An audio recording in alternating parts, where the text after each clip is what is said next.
2023년 12월 31일 원래 마지막 날입니다. 예, 주일 예배를 시작하도록 하겠습니다. 기도하겠습니다. 성령님 임하여 주시옵소서. 성령님 임하여 주시옵소서. 감사합니다.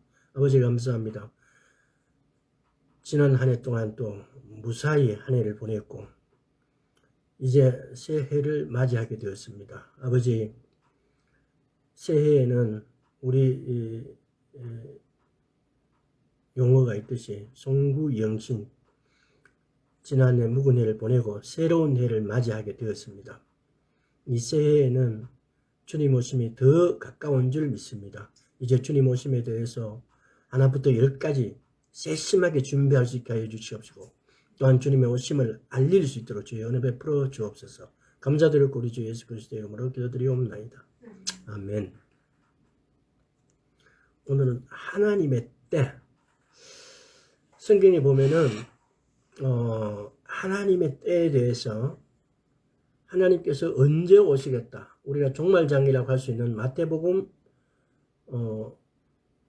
마태복음 24장, 마가복음 13장, 누가복음 21장, 또 요한복음은 요한계시록 6장에 보면은 주님 첫째 인부터에 이런 개념이 들어가 있는 걸 종말장의 개념으로 이렇게 말씀하시는 분도 있었습니다. 하나님의 때는, 하나님의 시간은, 과연 하나님은 언제 예수님이 재림하실 것인가? 거기에 보면은 만물이 회복할 때, 땅이 황폐해질 때, 또 보면은 성경에는 보면은 크게 한 4-5가지로 이야기를 해놨습니다. 예루살렘이 회복될 때, 또 이방인의 수가 충만할 때, 이스라엘 민족이 예수님을 그리스도로, 자기들의 메시아로 영접할 때, 이럴 때, 과연 그런 때는 그러면 언제일까? 그래서 우리는 성경을 유심히 보고, 또 성경에 기록되어 있는 그 때를 읽는다 할지라도, 이게 언제인지 우리는 사실 이게 구분하기가 좀 애매해요. 그래서 그 애매한 부분을 가르쳐 주시는 분이 우리에게 보내주셨어요. 성령님. 우리가 성경을 읽고 묵상하고 하다 보면은 이 성경의 말씀이 무슨 뜻인지, 그 시기가 때는 언제인지, 성경의 약 26.7%가 예언이라고 그럽니다. 근데 그 중에서 약 87% 정도가 이미 성취가 되고, 약 90%가 성취되고, 이제 한 10% 정도가 미성취된 부분입니다. 근데 그 미성취된 부분은 정확하게 제가 여기다 적어놓은 부분이 있는데, 미성취되어 있는 부분이 크게 3가지로 이렇게 말씀드릴 수 있다면은, 열방이 예루살렘을 대적하기 위해 예루살렘으로 모일 때, 2번째는 메시아가 이스라엘 백성에게 초자연적으로 계시될 때, 3번째는 메시아가 영광 중에 재림하시는, 이런 문제만 아직 지금 미성취가 됐고, 그 나머지 거의 90% 또는 이상이 말씀이 성취됐습니다. 그래서 성경의 26.7%가 예언이라는데, 그 예언 중에서 90% 이상이 성취됐다는 겁니다. 근데 우리는 보면은 이런 성경의 말이 성취가 되었는지 안 되는지 분별을 못해요.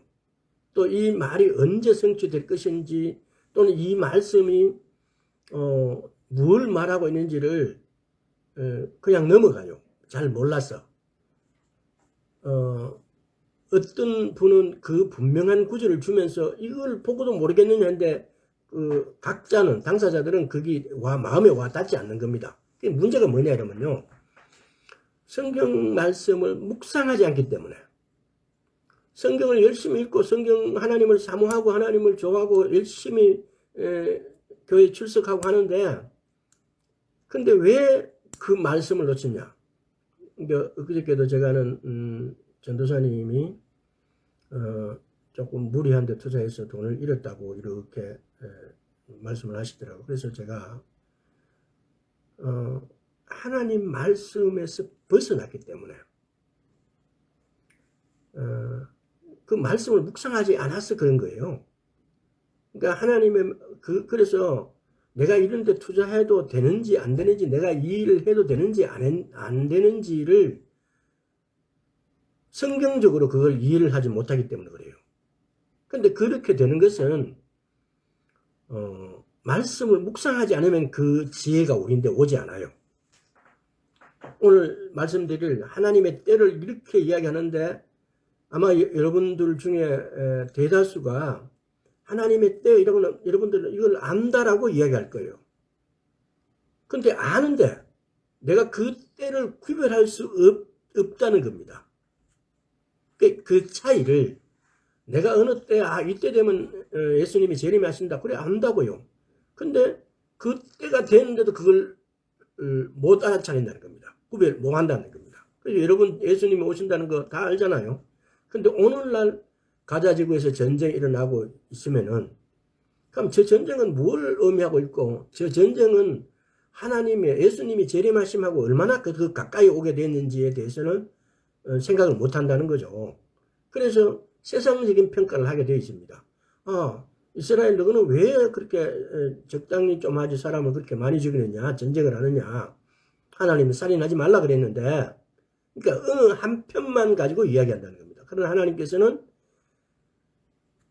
유브라테스 강에서 이집트 강까지의 이스라엘의 지경으로 주셨어요. 그리고 오늘 이 때에 보면은 이스라엘 사람들이 예루살렘이 회복된다고 하는 구절들은 예루살렘이 회복되었어요. 1967년 제3차 중동전쟁을 통해서 예루살렘이 회복됐어요. 또 이스라엘 민족이 예수 그리스도를 영접하는 문제 아직 해결되지 않았어요. 이 모든 것이 회복되어야만이 만물을 회복하실 겁니다. 만물을 회복한다는 것은 어쩌면은 이 부분에 대해서는 만물이 회복되는 것은 예수님이 오셔서 만물을 회복되는 거 아니냐 또는 이건 천년왕국의 때가 아니냐 저도 잘 몰라요. 그러나 만물이 회복되는 것은 분명히 천년왕국 때를 말할 수도 있습니다. 보면은 독사의 굴에 손을 놓고 이런 구절들 이사야서라든가 이런 데 보면은 그럴 때 스가랴서라든가 이럴 때 보면 그럴 때가 돼야만이 만물이 회복되는 거 아니냐 이런 차원. 그래서 이런 말씀들을 우리가 구별을 하려면은 이것이 지금 현재 내게 오늘날 시간표로 이런 일이 일어나고 있다, 이런 일이 일어났다, 이런 걸 아는 것은 우리가 말씀을 묵상할 때만 가능합니다. 근데 말씀을 묵상하지 않기 때문에 내가 내게 어떤 병이 왔을 때 내가 어떻게 해야 되는 건지 역대상입니까? 사무엘상입니까? 보면은 아사왕이 발에 병이 들었는데 병원에 가요. 하나님께 묻지 않았다 그래요. 이게 우리는 성경 말씀에서 그런 것을 이렇게 묵상함으로 우리에게 하나님이 어떻게 유익을 주고 은혜를 베푸실 것인가에 대해서 오직 말씀께로 가는 방법 이외에는 없어요. 그 말씀께로 가는 것은 말씀을 읽고 기도하는 문제 이전에 말씀을 묵상하면서 묵상된 말씀을 예를 들어서 붙잡고 기도하는 거예요. 그러니까 우리는 묵상한다 그러니까 지난 시간에도 얼뜻 이야기를 한 것 같은데 명상하고 차이를 갖다가 구분을 못하는 것 같아요. 대부분이 교회들이 그래요. 묵상하면 조용히 눈 감고 이렇게 묵상한다고 생각해요. 그거는 기독교적인 묵상이 아니에요. 기독교적인 묵상에는 읊조려요. 군지렁거리는 거예요. 이 말씀에 예를 들어서 이 말씀에 어떤 말씀이 제가 말씀을 한번 찾아볼게요. 살전 5장을 한번 볼게요.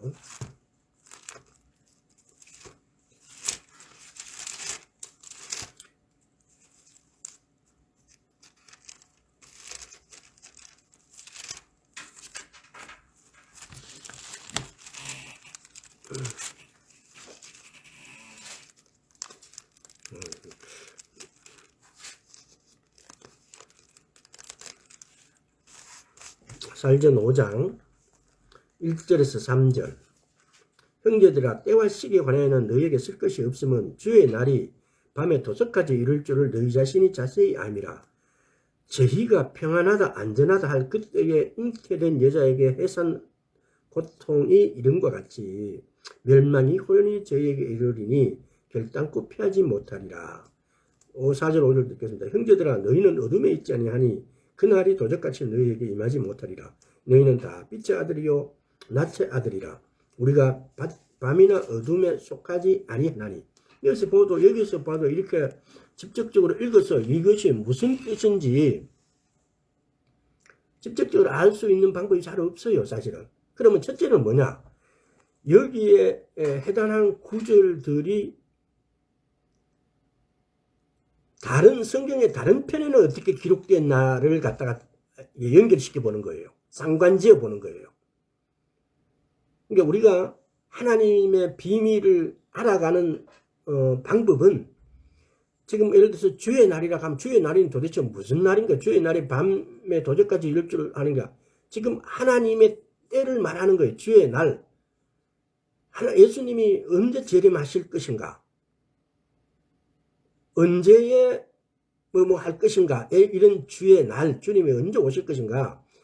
그러니까 이런 구절들을 다른 성경의 다른 구절들은 이 말을 무엇이라고 기록되어 있고 여기는 뭐라고 했냐고 한 구절을 찾아가는 겁니다. 근데 성경을 많이 읽다 보면은 서로 상관지어져 가요. 그래서 성경을 많이 읽으면은 당연히 여기는 이런 구절을 이렇게 표현해 놨다. 여기는 이렇게 해놨는데 여기는 하나 더 보태갖고 이렇게 기록해 놨다. 그런 걸 통해서 이건 이거라고 이렇게 확정지어 갈 수 있는 거죠. 이제 두 번째는 뭐냐면은 그래도 이 뜻이 무엇인지를 모르면은 우리는 우리의 선조들이 많은 서책을 기록해 놨고 많은 설교도 있고 또 그런 걸 통해서 우리가 또 알 수 있어요. 알아가는 거. 자, 그런데 가장 중요한 것이 뭐냐? 묵상하는 거예요. 이 두 가지의 요소, 다른 말씀과 연결지어져, 두 번째 거는 빼더라도, 예를 들어서, 첫 번째만 알아도, 두 번째 거는 많은 서적을 여러분들이 어떤 서적을 잘못 읽음으로 또 잘못된 데를 빠지는 경우가 많아요. 오류에 빠지는 게 너무 많아요. 엄청난, 성경의 보조책들이, 서점에 가면은요, 요즘 책이 출판되면 한 달도 안 되는 것 같아요. 새 책이 새로 나오니까 미리 안 사면 그 책을 구할 수가 잘 없어요. 그러면 그 책에 예를 들어서 출판사라든가 저자를 통해 가지고 그 책이 어떻게 좀 구할 수 없느냐 이렇게 해서 구할 수 있는 방법밖에 잘 없어요. 근데 어떤 책들은 그렇게 구하려도 구할 수가 없어요. 다 품절돼 버리고 없고 하여튼 그런 사정이 있더라고요. 근데 이게 세 번째, 묵상하는 거예요. 묵상하면은 우리 안에 와 계신 성령님이 가르쳐 주세요. 때로는 뭐라고 말할 수 없지만 너무나 확실하게, 너무나 확정적으로 내 마음에 와서 닿아요. 그 어떤 이치가. 근데 이것을 위해서 성령님이 우리에게 와 계신다고요. 근데 우리는 묵상하지 않기 때문에 하나님의 음성을 들을 수가 없어요. 하나님의 음성은 내 안에 와 계신 성령님께서 하시는 음성이에요. 내 안에 와 계신 성령님하고의 교통함이 있어야 되는데, 교통함을 제가 8가지인가를 이렇게 일전에 나눈 적이 있어요. 근데 그 교통함, 인티머시, 내 안에 계신 성령님하고 친밀함, 우정, 프렌드십, 이런 걸 내 안에 계신 성령님하고 내가 어떻게 친해질 수 있어요? 우리도 친구를 사귈 때 친구하고 친해지는 방법은 그 친구하고 대화를 하는 게 첫째예요. 대화를 하다 보면은 처음에는 부딪히는 것도 있고 또 그런 걸 통해서 같이 역경을 이겨내고 이렇게 하면서 진짜 우정이 이렇게 싹 트요.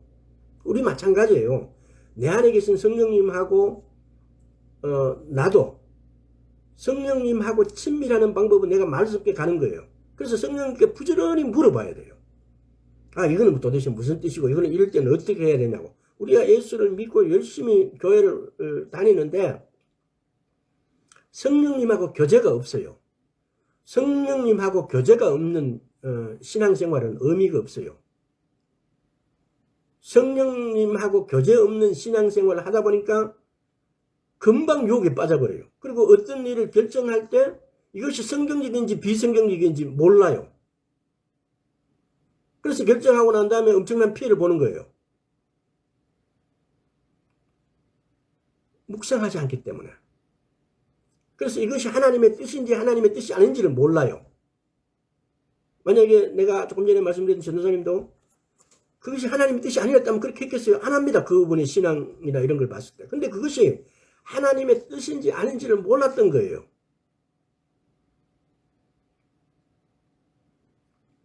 우리가 예수를 믿는데 성령님이 내 안에 와 계시는데 이 성령님하고 상의하지 않고 이 성령님하고의 어떤 관계를 형성하지 않는다는 것은 예수를 믿는 것이 아니에요.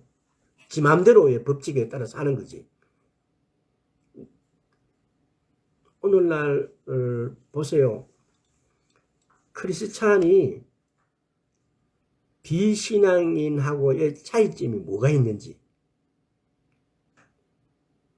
단지 종교성으로 조금 뭐 온화해 보이고 조금 뭐 이렇게 하면 그것이 과연 신앙 크리스찬일까요? 하나님 심판대 앞에서는 용서가 되지 않습니다. 그 가짜 신앙인 같은 신앙인으로 물들여져 있는 그 모든 것들은 가짜는 사거리 녹아내립니다. 아무 의미가 없습니다. 성경을 보세요. 바울은 성경이 불같다 그래 이야기해놨어요. 왜 바울은 그러면 요즘 사람으로 이렇게 요즘 우리 보면은 막 성질도 안 내고 오늘날 우리 목사님들 보면 넥타이 쫙 매고 넥타이 핀 꽂고 옷은 그야말로 먼지 한 톨 없는 같이 깨끗하게 주름에는 반짝반짝하고 막 주름이 써 있고 바울이 그렇게 살았겠어요? 신발도 제대로 못 신고 맨날 걸어 다녀야 된다. 사막 지역을. 그러면 성질은 또 어떻겠어요? 그렇게 예배 설교하고 난 다음에 줄 쫙 서갖고 다음에 또 오십시오 하고 그렇게 인사하고 그랬을까요? 전혀 성경적이지가 않아요. 그러나 그 사람들은 진짜 어려움을 고통을 같이 나누고 같이 도와줬기 때문에 끈적끈적한 인간적인 것, 그 사람들이 그렇게 의지할 곳이 없는 사람에게 하나님을 그냥 갖다 갖고 안겨주는 거예요. 하나님이 누구란 걸 소개시켜 주는 거예요. 그래서 그 사람들은 그 빛을 보는 거예요. 그래서 그 선지자를, 그 사도를 존중하고 격려하고 먹을 것을 주고, 그때 당시에 먹을 것은 모든 것이에요. 잠잘 곳을 제공하고 하는 거지. 오늘날 같이 교회에서 헌금이 예를 들어서 1,000만 원이 들어온다 칩시다. 제가 옛날에 다녔던 교회도 그랬어요. 교회에 1,000만 원 들어오면은 제일 가까운 사람부터 도와줘야 돼요. 그러면 내 교회에 가난하고 어려운 사람이 1차적 도움이 돼요. 근데 성교 헌금하고 막 불이웃돕기 막 해요. 자기 얼굴 내려고. 그것밖에 안 돼요. 그럼 하나님께서 뭐라고 하시겠어요? 네 손가락부터 삼회곱 치료해야지 너무 손가락부터 하냐고. 그 이유가 뭐냐? 거기에는 자기 영광을 드러내고 싶은 이런 것들이 존재한다는 거죠. 그래서 그걸 하나님께서 전혀 기뻐하지 않는 거죠. 그래서 이야기가 자꾸 엉뚱하게 나가는데, 그래서 우리는 말씀을 묵상하지 않으면은 내가 열심히 예배당을 나가는데 내가 열심히 신앙생활 한다는 게 이 자체가 가짜예요. 저 사람은 믿음이 있어 보인다. 저 사람 하는 거 보면 이웃도 잘 돕고 이러니까 저 사람이 진짜 신앙인 같다. 천만에요. 말씀 묵상하지 않는 인간의 거칠의 행동은 사람 눈에는 그것이 진실하게 보일지 몰라도 하나님 앞에서는 절대로 그것이 진실을 보이지 않습니다. 다 드러난다고 그래요. 하나님 앞에 가면은. 그래서 여러분, 이제 지금이라도 신앙생활 할 때 묵상이 기본이 돼야 돼요. 묵상을 통해서 하나님께서 하나님의 음성을 우리가 들을 수가 있어요. 하나님이 뭐라고 말씀하시는지 묵상을 통해서 하나님께서 내게 말씀하신다고요. 내가 성경을 읽는 데서 말씀하시는 것보다는 내가 이 성경 구절을 가지고 붙잡고 기도하고 묵상할 때 성령님께서 내게 말씀하십니다. 그 말씀을 귀로 들리게 나 여호와가 말하노라 이게 아니에요. 내인데 뭐라고 말할 수 없지만 내인데 내가 답을 얻는 거예요. 이 구절은 여기서 오늘 그렇잖아요. 주의 날이 과연 뭘까? 언제까? 이런 것이 내가 다른 성경 구절을 통해서 또는 다른 사람 어떤 목사님들의 설교를 통해서 아니면은 성령님에게서 성령님이 내게 확신을 일으켜 주세요. 이 말이 그 뜻이라고.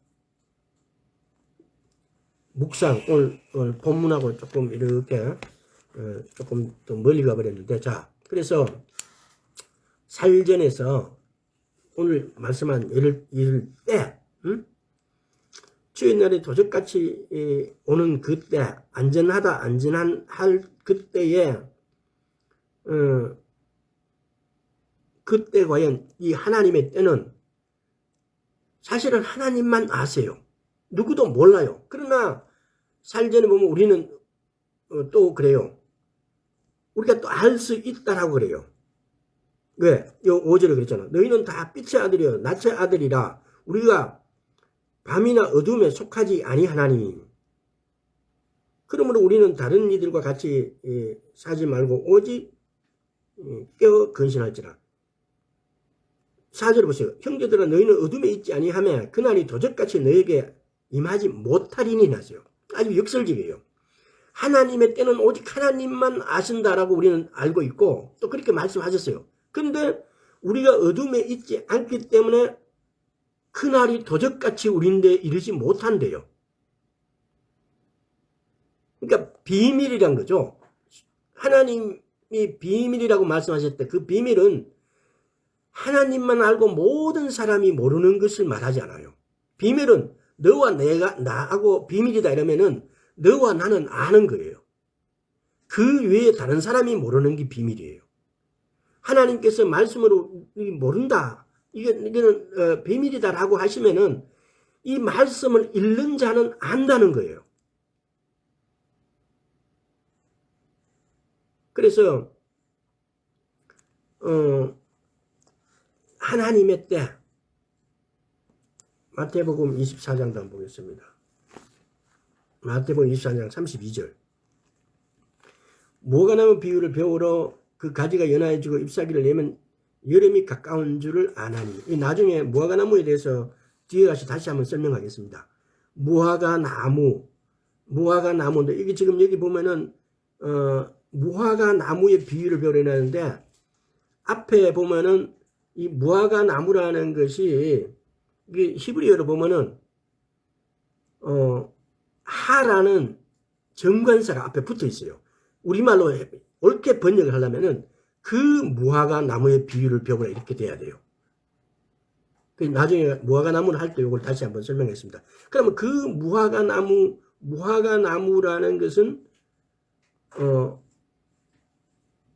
그 무화과 나무는 어떤 무화과 나무? 23장인가 보면은 예수님이 베다니를 지나시다가 열매 맺지 않는 그 무화과 나무를 말해요. 그러니까 여기 더가 붙어 있는 거 정관사 히브리어로 하가 들어가 있는 거하고 안 들어가 있는 거는 정관사가 있다는 것은 반드시 어떤 것을 정확하게 지칭하는 거예요. 근데 우리는 여기서 보면 우리말로 기록된 것은 무화과 나무의 비유를 배우라 이러니까 그냥 일반적인 무화나무로 이렇게 우리가 일반적으로 생각을 해요. 근데 그게 아니고 히브리어로는 여기서 정관사가 하가 정확하게 번역이 되어 있어요. 들어가 있어요. 그러면 히브리적으로는 그 무화과 나무 정확하게 그냥 우리는 해석을 해야 돼요. 근데 히브리어로 하론 이렇게 그 무화과 하가 이렇게 정관사가 딱 들어가 있어요. 그래서 나중에 이 부분은 무화과 나무를 한번 다루면서 무화과 나무가 비유는 마지막 때를 비유한 거예요. 무화과나무 히브리어가 갖고 있는 우리 보면 어성어, 어태어 또는 우리도 보면은 관용구가 있잖아요. 네 언제 국수 먹여줄래? 우리말로는 그것이 네 언제 장가갈래? 시집갈래? 라는 거지만은 외국 사람이 받았을 때 그것은 이해가 전혀 말 그대로는 전혀 이해가 안 돼요. 근데 히브리어도 보면은 어성어, 어태어 표현을 그 세계에 많은 언어들이 있는데 지난 시간에 말씀드렸죠. 세계의 나라의 숫자가 약 260개 나라, 2만 4천의 종족이 있고 방은 언어가 약 6,912개가 있다고요. 근데 그 많은 언어 중에서 어성어, 어태어를 표현하는 것은 한국어가 최고예요. 근데 히브리어도 그 어성어, 어태어 표현이 있어요. 예를 들어서 거의 발음이 똑같은데 뜻이 틀려요. 살구나무를 해서 표현해놨는데 우리는 그 살구나무라 그래놨는데 그 살구나무가 아니고 저거 나무죠. 아몬드 나무죠. 히브리어처럼 우리나라 번역은 그 살구나무로 이렇게 번역되어 있는 구절이 있어요. 이어서 마찬가지예요. 여름과 무화과나무 이런 뜻이 거의 발음이 비슷한 어성어나 어때의 표현을 이렇게 갖다가 예수님께서 이렇게 기록을 해놓은 거예요. 그래서 우리말로는 도대체 그건 이해가 안 되는 구절이에요. 근데 나중에 이걸 무화과나무 다루면서 이걸 다시 한번 말씀드리겠습니다. 첫째, 자 만물을 회복하실 때까지 사도행전 오늘 이렇게 하면 진도 나가기 어려운데 자 사도행전 지금 벌써 30분 다 됐네. 사도행전 3장 19절에서 21절 그러므로 너희가 회개하고 돌이켜 너희 죄의 없음을 받으라. 이같이 하면 유쾌하게 되는 날이 주 앞으로 붙어 이를 것이요 또 주께서 너희를 위하여 예정하신 그리스도 곧 예수를 보내시리니 하나님이 영원 전부터 거룩한 선자의 입을 의탁하여 말씀하신 바 만유를 회복하실 때까지는 하늘이 마땅히 그를 받아두리라. 만유를 회복하실 때까지는 하늘이 그를 마땅히 받아두리라 그래 놨어요. 그러니까 이건 뭘 말하는 겁니까? 마땅히 만유를 회복하실 때까지는 하늘이 마땅히 그를 받아둔다. 이 말은 예수님께서 하나님 옆에 계신다는 거예요. 이 땅으로 재림하지 않으신다는 이제 대체적인 뜻은 그래요. 그래서 만유를 회복하는 것이 그러면 만유를 회복하는 단계는 어느 정도가 돼야 만유가 회복되게 될까? 이사야서 11장 하나 볼까요? 그러니까 이것도 꼭 그렇다는 게 아니에요. 단지 만유가 회복되면은 그렇겠구나라는 정도만 알고 계세요. 그리고 이거는 우리가 말씀을 통해서 이렇게 이 다른 구절도 여러분들이 다 상관지어 보시고 자 6절과 11장 6절 보세요. 그때 이리가 어린 양과 함께 거하며 표범이 어린 염소와 함께 누우며 송아지와 어린 사자와 살찐 짐승이 함께 있어 어린아이에게 끌리며 암소와 곰이 함께 먹으며 그것들의 새끼가 함께 엎드리며 사자가 소처럼 풀을 먹을 것이며 젖먹는 아이가 독사의 구멍에서 장난하여 젖된 어린아이가 독사의 굴에 손을 넣을 것이라. 나의 거룩한 산 모든 곳에서 해됨도 없고 상함도 없을 것이니 이는 만물이 바다를 덮음같이 여호와를 아는 지식의 세상에 충만할 것입니다. 만물이 회복된 상태를 이야기하고 있는 거죠. 근데 여기서 보면은 우리는 이 구절은 천연왕국 때라고 많이 설교를 들었을 거예요. 물이 바다를 덮음같이 이것도 보면은 하박국에 나온 말이죠. 하박국 2장에 나오는 말인데 물이 바다를 덮음같이 어린아이가 독사구에 손을 놓고 장난치고 만물이 회복되어지면은 만물이 우리를 해하지 못하는 것. 지금은 독사가 물고 사자가 우리를 어르렁거리면 우리는 꼼짝 못하고 막 도망가야 되거나 어찌할 바를 모르잖아요. 우리 보고 창세기 1장 26절 28절에 보면은 우리 보고 다스리라 그랬어요. 근데 우리가 다스리기는 그냥 잡아먹히게 생겼어요. 만물이 회복되어지면은 방금 읽었던 이런 구절들이 사실화될 거라는 사실입니다. 자, 그래서 첫째는 이 만물이 회복되어지면은 어느 때에 만물이 회복되어질 것인가, 우리가 되었다라고 볼 것인가. 이사야서 11장에 읽었던 그런 정도면 만물이 회복되어진 게 아니냐. 근데 오늘은 첫째는 유대인이 회개하고 주님께 돌아오게 되면 새롭게 되는 날이 온다는 사실. 두 번째는 유대인을 위해 애정된 메시아는 예수님이라는 것을 우리가 선포해야 된다는 겁니다. 그리고 유대인이 그걸 받아들여야 된다는 겁니다. 셋째는 옛 선지자들이 예언한 만물이 회복될 때까지는 예수님이 오시지 않는다는 것. 따라서 우리는 주님의 재림이 이스라엘이 회복되고 만물이 회복될 때까지 되어야 이루어진다는 것을 알 수 있다. 근데 이 말에도 제가 이 책을 근거로 해서 무화과 꽃이 피었습니다라는 근거로 해서 여기서 이렇게 말씀을 전하는 겁니다. 그러나 이 구절이 받아들이기 애매하잖아요. 우리가 예를 들어서 100% 악음 이렇게 할 때 만물 회복되었다라고 우리가 듣기는 애매합니다. 그래서 성경의 다른 구절들을 찾아서 그 구절하고 묵상을 하십시오. 그 묵상을 하다 보면 우리가 언제 예를 들어서 그러잖아요. 많은 사람들이 옛날에 어렸을 때 예수 이렇게 믿기 전에 그러잖아. 그래, 니 지금 열심히 하나님께서는 다 용서해주고 사랑해주시니까 하나님께서 용서해준다는데, 모든 것을 용서해주고 사해준다는데, 나는 이 세상에서 내 인간으로 내 하고 싶은 거 다 하고 온갖 죄를 짓다가 마지막 때 내 소주 한 잔 꼴깍하고 하나님 용서해 주십시오 하고 내 죽겠다라고. 그런 사람 많이 봤어요.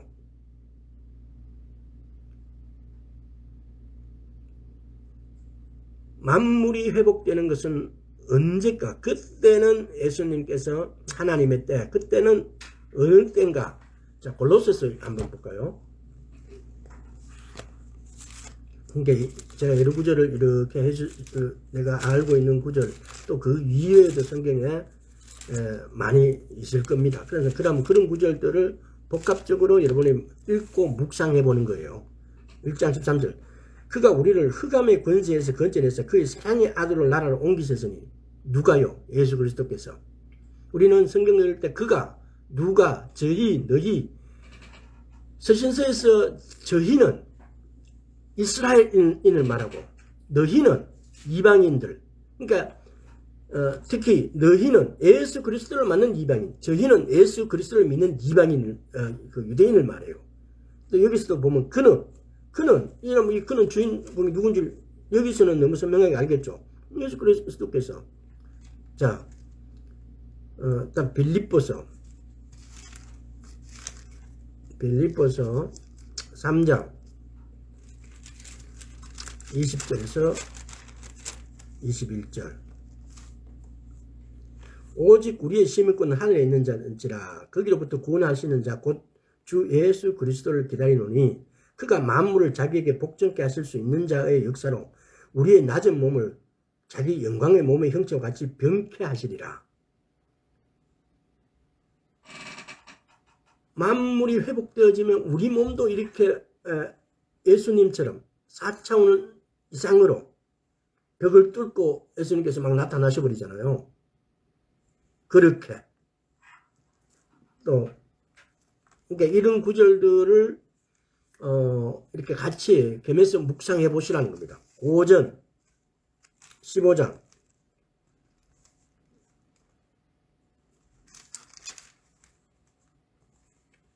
20절부터 30절 정도까지. 그러나 이제 그리스도께서 죽은 자 가운데서 다시 잠자는 자들의 첫 열매가 되셨도다. 사망이 사람으로 말미암았음이니 죽은 자의 부활도 사람으로 말미암는도다. 아담 안에서 모든 사람이 죽은 것 같이 그리스도 안에서 모든 사람이 삶을 얻으리라. 그러나 각각 자기 차례대로 되리니 먼저는 첫 열매인 그리스도요, 다음엔 그리스도 강림하실 때 그에게 붙은 자요, 그 후에는 나중이니 저가 모든 정사와 모든 권세와 능력을 멸하시고 나라를 아버지 하나님께 바칠 때라. 지금 이것이 하나님의 때, 만물을 회복하실 때와 전부 연관되어 있는 거예요. 제가 모든 원수를 그 발 아래 둘 때까지 불갑을 왕노릇 하시리니 맨 나중에 멸망받을 원수는 사망이니라. 자, 이걸 쭉 읽어보세요. 너무 시간이 너무 많이 가버렸어. 다음에 또 에베소서 1장 19절에서 22절.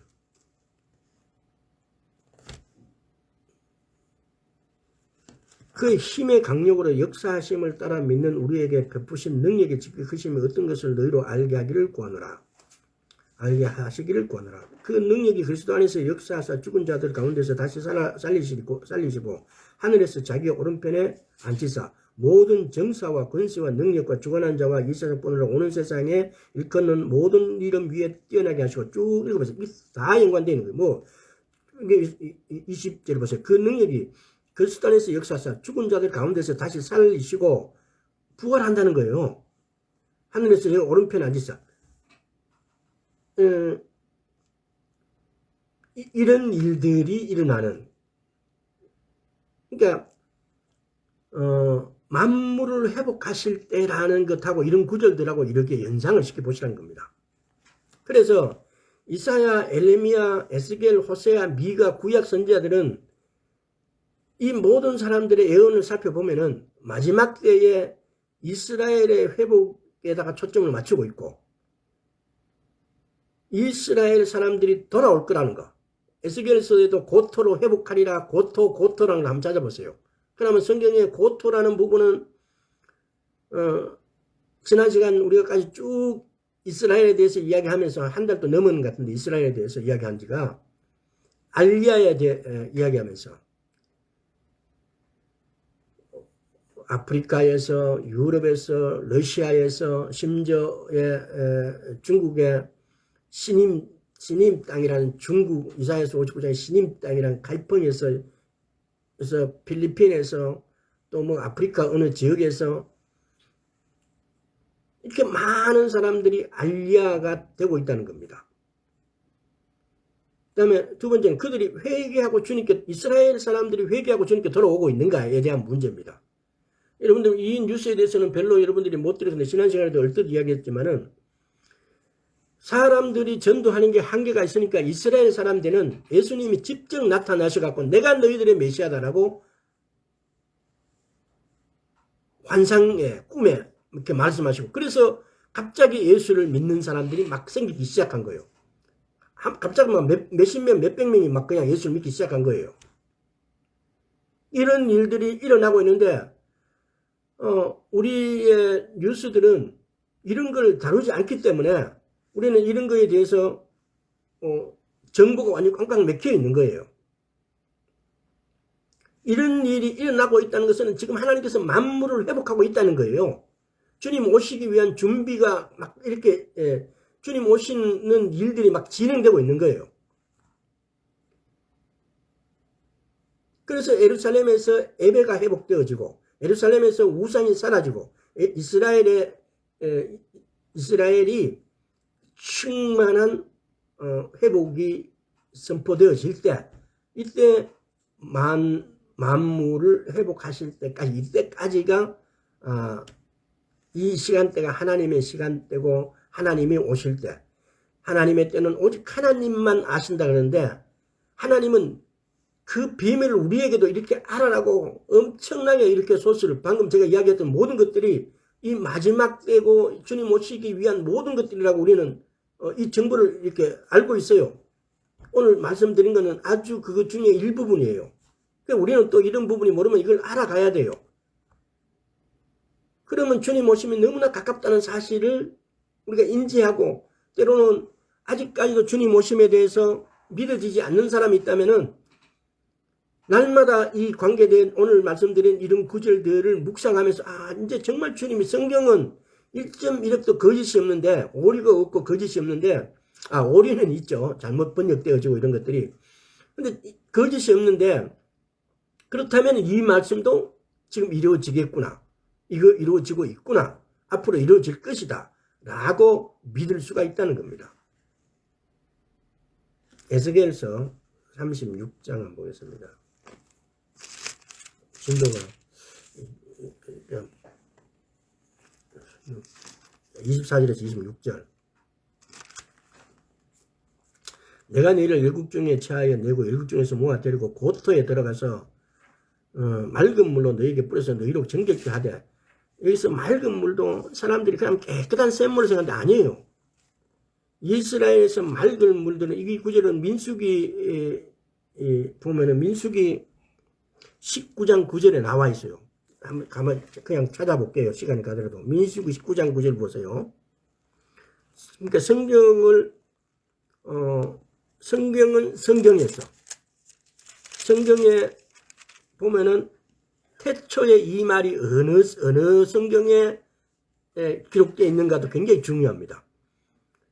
어떤 단어가 우리가 모르면은 그 단어가 태초에 어느 성경에 기록되어 있는가, 그리고 다른 성경에는 이게 뭐라고 기록되어져 있는가, 그래서 그 단어의 진짜의 의미와 뜻을 우리가 구별할 수가 있다는 겁니다. 자, 19절 9절. 이에 정한 자가 암송아지의 죄를 거두어 진박 정한 곳에 둘지니 이것은 이스라엘 자손의 회중을 위하여 간직하였다가 부정을 깨끗하게 하는 물로 만드는 데 쓸 것이니 곧 속죄제니라. 이 부정을 깨끗하게 하는 이 물은 정한 물인데, 그 위에 보면은 어제 보세요. 그 암소를 자기 목전에서 불사르게 하되 그 가죽과 고기와 피와 똥을 불사르게 하고, 동시에 제사장은 백향목과 우슬초와 홍색 실을 취하여 암송아지를 사르는 불 가운데 던질 것이며, 그래서 이렇게 암송아지 죄를 흐르는 물을 떠가지고 거기다가 이 죄를 섞어 놓은 것이 이 맑은 물, 깨끗한 물이에요. 이 죄를 섞은 물을 손을 찍어서 환자에게 또는 어떤 그릇이나 또 이런 데서 뿌리면 그 그릇이 그 환자가 깨끗하게 되어진다는 겁니다. 그래서 우리가 말씀을, 맑은 물 이렇게 해놓으니까 이게 정말 얼마나 깨끗한 물인가 이런 식으로 생각하는데, 그 맑은 물도 흐르는 물, 산골짜기에 이렇게 올라가면 원래 정수 있는 그 원래 그 물의 어떤 시작점, 이런 것으로부터 흘러나와서 깨끗하게 되어 있는 그 맑은 물에다가, 그 맑은 물에 요즘 과학적으로 따질 것 같으면은 생수의 개념이에요. 생수의 개념. 너희에게 뿌려 너희로 정결케 하되 곧 너희 모든 더러운 것에서 모든 우상을 섬기면서 너희를 정결케 할 것이며, 또 여기 보면은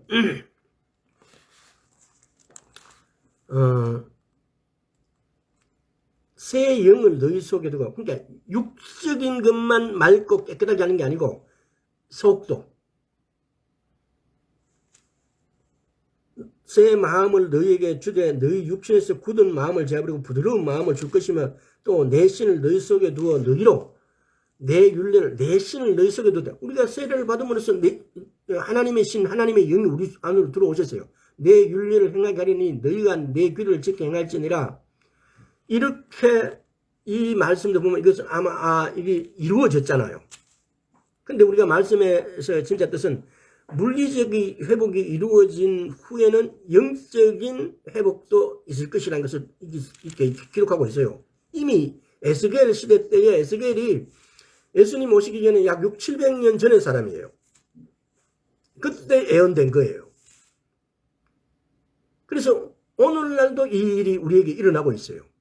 오늘날도 예수를 믿고 예수를 믿으면은 세례들을 받으면, 물세례와 성령세를 받으면은 성령님이 내주하시게 돼요.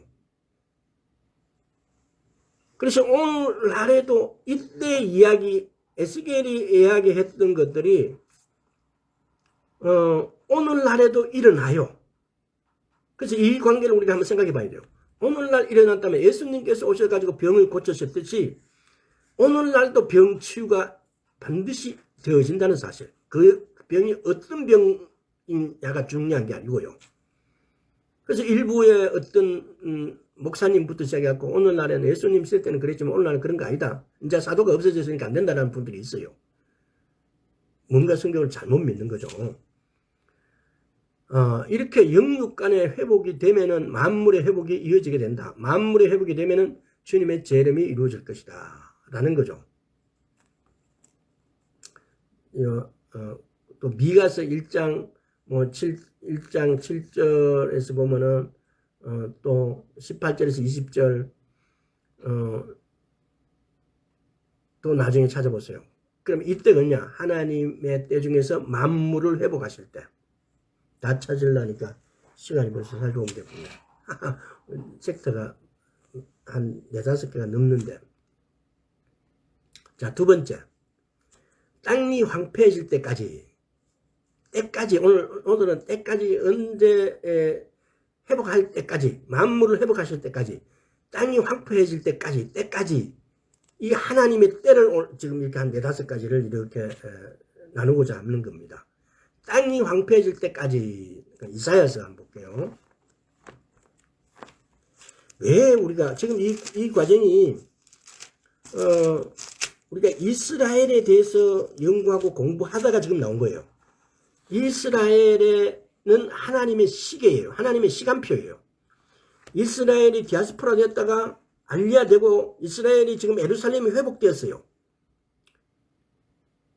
1967년 6월 5일입니까?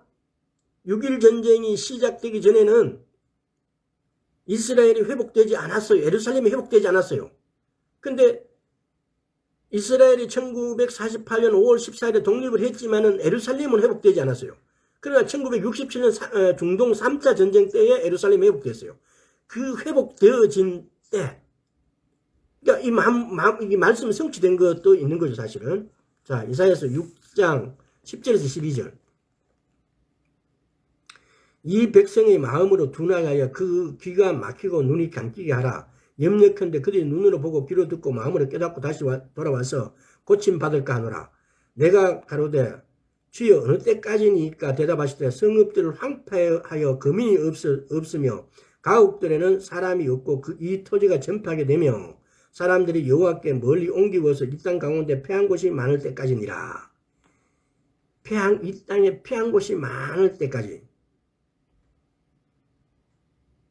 여기 보면 이제 6절부터 읽었어요.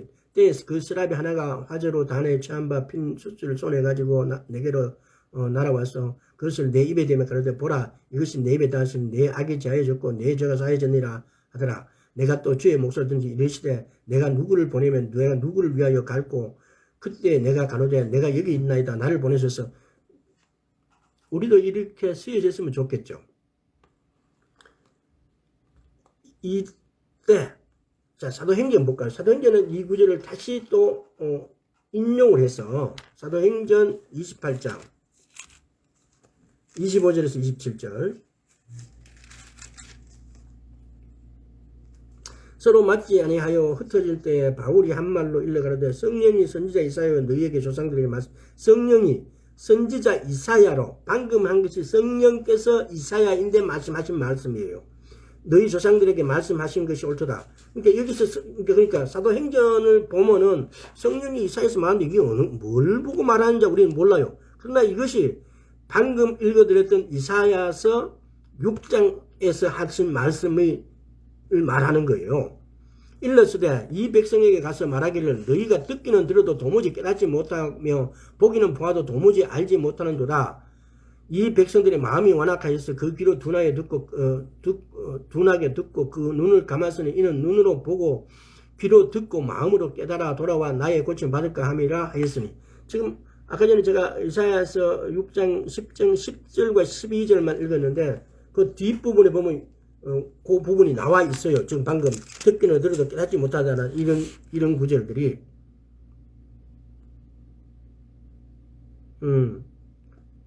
보면은 구절에 보면 보세요. 여호와께서 가라사대 가서 이 백성의 이르시기를 너희가 듣기는 들어도 깨닫지 못할 것이고 보기는 보아도 알지 못하라 하여. 그러니까 이 백성 이런 구절들이 서로 이렇게 상관에 연결되어 있어요. 로마에 의해서 전 세계로 디아스포라가 돼요. 그래서 그 땅이 벌어진 채로 황폐하게 돼요. 이스라엘이 오늘날 그러면 이스라엘에 지금 오늘날 예를 들어서 가자 지구 또는 팔레스타인 지구에서 저 사람들이 저걸 우리 땅이라고 이야기하고 있는데 과연 저 사람들이 AD 70년에 로마가 이스라엘을 패하고 난 다음에 처음부터 저 사람이 살았느냐? 그렇지 않아요. 예루살렘 땅이 완전히 사람이 안 살고 나무까지 다 잘라버리게 되니까 나무가 있으면 나무에다가 터키에서는 세금을 매겼어요. 그러니까 사람들이 자기 집에 나무가 있으면 나무도 다 베버려요. 왜? 나무가 있으면 나무에다가 세금을 매기니까. 1850년경 이스라엘과 예루살렘을 방문했던 성지 순례자의 보고에 의하면은 황폐하고 늪지대가 많고 날짐승과 해충들이 많았고 예루살렘에는 유랑민처럼 보이는 몇 가구만 살고 있었다고 합니다. 그러나 지금은 정착민들의 끈질긴 노력으로 네게부 광야에도 100만 명 정도 인구를 수용할 수 있는 정착존이 건설되고 있습니다. 그러니까 1850년까지만 하더라도 유목민이 예루살렘을 유목민 정도가 왔다 갔다 하고 그냥 떠돌이나 양치기나 이런 사람들만 거기 이렇게 존재하고 있었다는 거예요. 예루살렘이 완전히 폭망한 거죠. 그래서 황폐해져 있고 해충들이 많고 이랬다는 겁니다. 근데 오늘날에는 예루살렘이 1948년에 독립될 때 그 전에 보면 뭐 약 몇만 명 정도에서 독립될 때 약 60만 명 정도 예루살렘에 이스라엘 전체에 이렇게 들어가요. 그러면서 그 사람들이 소금의 땅을 계속 물로 줘가지고 소금기를 없애갖고 땅을 경작시켜요. 그 사람들의 경작하는 그런 일화들을 보면은 땅을 경작하고 거기에다 소득을 내는 거 보면은 정말 우리나라 사람들이 오늘날 몽고에다가 나무를 심었잖아요. 몽골 사람들은 수년 수십년 여태까지 살면서 이 사막에 이 모래를 막을 수가 없어가지고 온 우리나라도 완전 황사 현상이 막 일어나잖아요.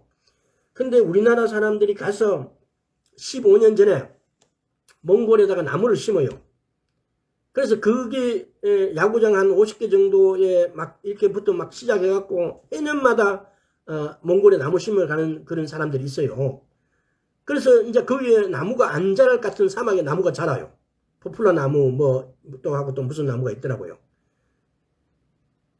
이제 그러니까 오히려 몽고 사람들이 자기들이 버렸고 떠났던 땅을 다시 돌아와요. 오늘날 몽고가 우리나라하고 통일하자 그래요. 한국하고 합치자 그래요.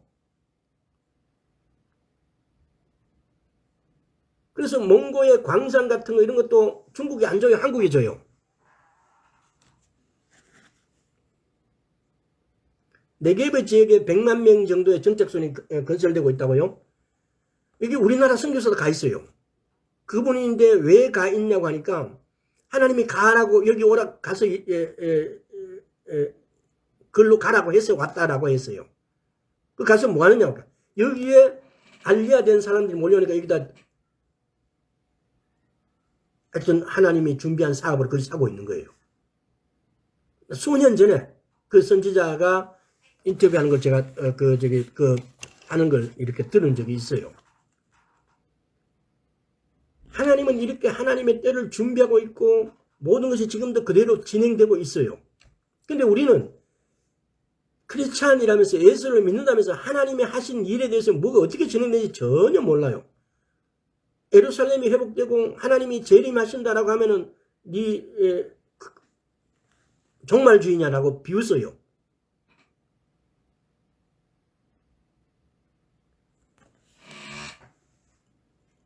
회복되고 있어요. 오늘 결국 이 두 가지밖에 못하겠네요. 다음 시간에 예루살렘이 회복될 때까지 또 이스라엘 민족이 예수 그리스도를 영접할 때까지 이방인 수가 충만할 때까지 하나님의 때까지를 성경에 나와 있는 때까지를 이렇게 추리본 거예요. 근데 이것이 전부 다 마지막 때하고 다 연결이 되어 있어요. 마지막 때 하니까 또 무화과나무의 비유를 우리가 한번 더 알아봐야 되고 또 무화과나무의 비유를 알아보면 또 우리가 또 어떻게 됩니까? 이방인으로서 남은 자가 도대체 누구며 온 이스라엘이 누구며 한 세 사람은 누구며 이렇게 연결되어지는 거예요. 그래서 이걸 이런 식으로 연결시켜서 우리가 말씀을 나누도록 하겠습니다. 그래서 오늘날 우리는 미국에서 뭐 러시아에서 기타 등등에서 전쟁의 소식이 들려오고 그 뉴스만 우리가 포커스를 맞춰야 되는 게 아니고 선교사들의 뉴스, 이스라엘에서 예수를 믿는다면 적어도 이스라엘에서 어떤 뉴스가 있는지를 우리는 살펴봐야 된다. 이것은 선교 단체라든지 특별히 브레드 TV라는 데가 있어요. 그런데 들어가셔서 보시면은 이스라엘 뉴스가 아주 정확하게 많이 나와요. 그래서 그런 걸 통해서 이스라엘 뉴스를 또 그 브레드 TV에 보면은 출판사도 같이 하고 있어요. 거기서 나온 서적들을 통해 보면은 이스라엘에 대한 뉴스가 아주 적나라하게 네게브 지역에 100만 인구가 정착할 수 있도록 아파트 건설하고 있고 이런 것들 우리나라 선교사가 그 누가가 있고 이런 것들이 이렇게 뉴스를 들을 수가 있어요.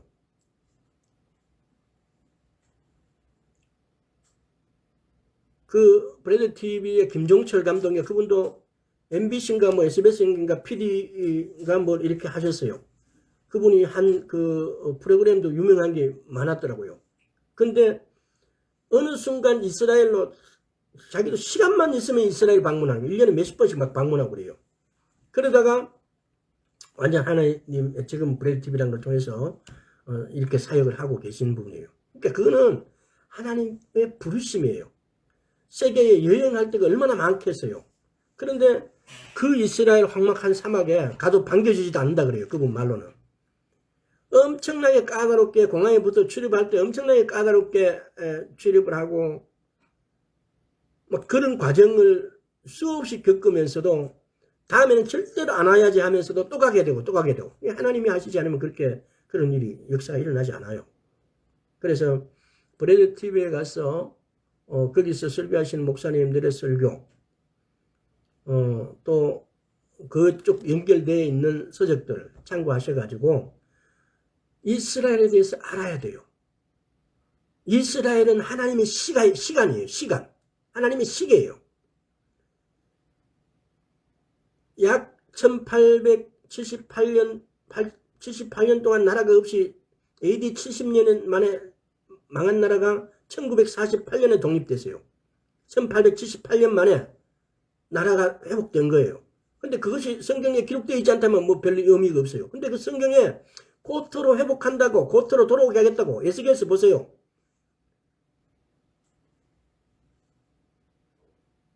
그 구절들이, 애언들이 성취가 된 거예요.